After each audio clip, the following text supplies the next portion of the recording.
በስመ አብ ወወልድ ወመንፈስ ቅዱስ አሐዱ አምላክ አሜን። ሰላም ሰላም ለቻናሌ ተኸታተልቲ ከመይ ቀኒኹም ደሕና ዲኹም? ኣነ ሰላም እግዚአብሔር አምላክ ይመስገን። ከምቲ ኣነ ሰላም ንረኽቦ ንስኻትኩም እውን ሰላም ክትኮኑለይ ብዓቱም ተስፋ እየ። ሎማዓንቲት መንፈሳዊ ዕላል ክርስቶስ ለኃጥኣን ከም ዘፍቅሮም እንታይ ጭብጥ ኣሎ ዝብል ሻውዓይ ክፋል ሒዘልኩም መፅአ እኒኹ። ጀሚረ እስካብ ፍፅም ምሳይ ክትፀንሑ በትሕትና የላወኩም። ብቻናሌ ሓደሽቲ ዝኾንኩም ሰብስክራይብ ናገበርኩም ቤተሰብ ሁኑ። ሰብስክራይብ ንገበርኩም ደሞ ላይክ ሸር ሃናፂ ርእትኹም ምብርታዕኩም ኣይፈለየኒ።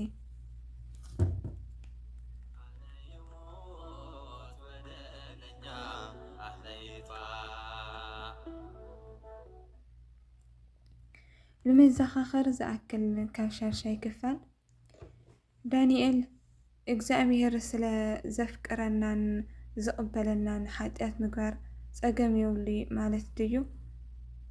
ኣባህላኹም ዝብል ኣቋሪፅና ነርና። እንሆ ሻውዓይ ክፋል ናይ መወዳእታ ይቕፅል።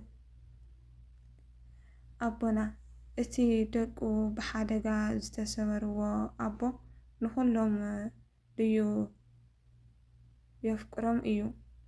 ንኩሎም ደቁ የፍቅሮም እዩ። ክስበሩ ክሓሙም ግን ድልየቲ ኣይኮነን። ስለዚ ኣምላክ ከዓ ምስ ሓጢአትና የፍቅረናን ይቕበለና እዩ። ሓጢአት ክህልወና ግን ድልየቲ ኣይኮነን። ነቶም ኣብዚ ዓለም እዚኣ ዘለዉ ሃፍታማት ከይዕበዩ በቲ ሓጎስ ከሎ ብልግሲ ዝሃበና ኣምላክና እምበር በዚ ዝሓልፍ ሃፍቲ ከይእመኑ ኣዘዞም። ቃድማይ ጢሞቴዎስ ምዕራፍ 6:7 ሓጢአት ልክዕ ኣብ ፅርግያ እንዳኸድኩ ሰይጣን ርእስኻ ምስ ጨፍጨፈካ እዩ። ሰማያዊ ኣቦኻ ከዓ ኣጀኻ ፍትወይ ኣነ ክከናኸነካን ክዋግአልካን እየ ኢሉ ዝሕብሕበካ እዩ። ሓደ ሰብ ግን ሰማያዊ ኣቦይ ስለ ዝዋግአለይ ዝቀባጠረለይን ንዓይ ዲያብሎስ መፂእካ ህረመኒ ዝብል እንተኾይኑስ እንታይ መበልካዮ? ዳንኤል እዚ ደኣ ፅሉል ኣይተሓዝለይ ደኣ እምበር ኣቦና ዲያብሎስ ከውድቐና ከሎ እግዚአብሔር ኣምላክ የተንስአና። ሓጢአት ድኹም መጉዳእቲ ነፍስን ወቐሳን ፍርሃትን ስለ ዝኾነ ድንጋፀን ምክንኻንን ናይ ጎይታ ኢየሱስ ክርስቶስ የድልየና እዩ። ሓደ ጥዕና ዘለዎ ሰብ ኣምላክ ስለ ዝራህረህለይ ከይደ ብሰይጣን ተሃሪመ ክመፅእ እየ ክብል የብሉን። ዳንኤል ግርም ኣቦና ሓደ ዓብይ ትምህርቲ ኣረዲእኹምኒ። ኣቐድም ኣቢልኩም ግን ፍቅርን ምሕረትን እግዚአብሔር ኣድልዎ የብሉን ኢልኩም ነይርኩም። ኣነ ከዓ ይናሳሕ ኣይናሳሕ ብዘየገድስ ጎይታ ከም ዘፍቅረኒ ጥራሕ ገይረ ወሲደየ ነይረ።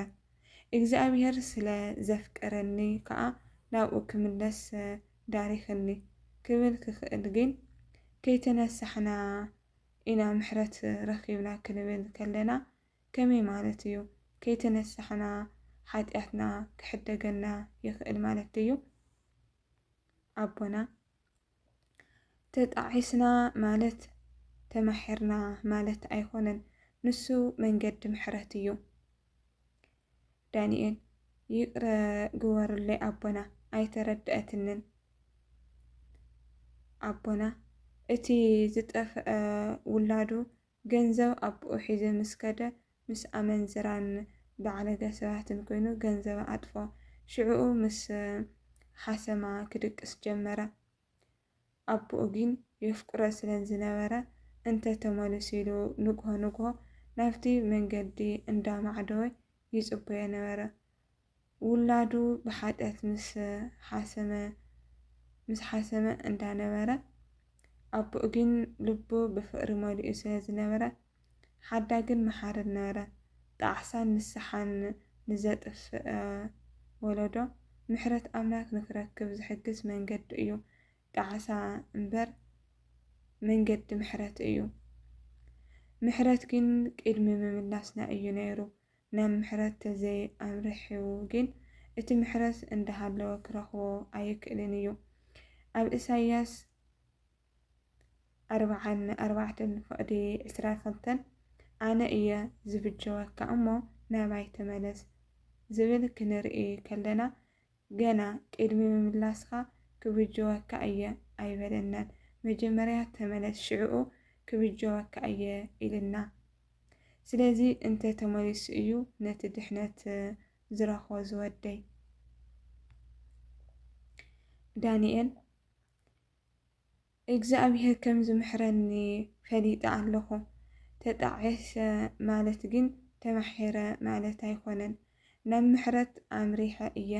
ንምሕረት እግዚኣብሔር ዝረኽቦ እንተዘይ ኮይኑ ምሕረት ኣቦትኡ እንከሎ ሰኣኖ ምምልላሰይ ምንስሐይ ከም ዝጠፍእ ሕጂ ተረዲእኒ ኣቦና። ሕጂ እውን ሕርኽኽ ዝብለኒ ኣሎ። እግዚኣብሔር ኣምላክ ጥፍኣት ሰብ ኣይደልን እዩ። ወዲ ሰብ ግን ባዕሉ ብገዛእ ፍቓዱ እዩ ዝርሑቕ፣ ሞቱ ከዓ የምፅእ ንብል ኣለና። ግን ኣነ እዚ ካብ ጎይታ ዘርሕቐኒ ዘሎ ገዛእ ድልየተይ ከመይ ገይረ ካባይ የርሕቆ? ምክንያቱ ድልየተይ ዘበለ ኩሉ ክፍኣትን ርክሰትን ዝመልኦ እዩ። ኣነ ፍቓድ እግዚኣብሔር እምበር ድልየታተይ ክገብር ኣየድልየንን እዩ። ዋላ ብሓይሊ ንሱ ክመርሐኒ እየ ዝደሊ። ኣቦና እዚ እዩ እቲ ናይ ብሓቂ ጣዕሳ ዝወደይ። እንሆ 7ይ ክፋል ናይ መወዳእታ ክርስቶስ ንሓጣን ከም ዘፍቅሮም ኣብዚ ተፈጸመ። ካብቲ ካብ 1ይ ክፋል እሽካብ 7ይ ክፋል ዝቐረበ ብዙሕ ተማሂርኩም ክትኾኑ ብዓትም ተስፋ እየ። ኣነ ሓፍትኩም እውን ምሳኻትኩም ብዙሕ ተማሂረ እየ። ንኩላትኩም ብዝትገበሩለይ ሓገዝ ምብርትታዕ እናመስገንኹ ካልእ ግዜ ብካልእ መደብ እስካብ ልመፀኩም ስሰናይ ንዓኹም። በድጋሚ ንቻናለይ ሓደሽቲ ንኾንኩም ሰብስክራይብ ናገበርኩም ቤተሰብ ክኑ። ሰብስክራይብ ንገበርኩም ድማ ላይክ ሸር ሓናፅር ኢተኩም ምብርታዕኩም ኣይፈለየኒ።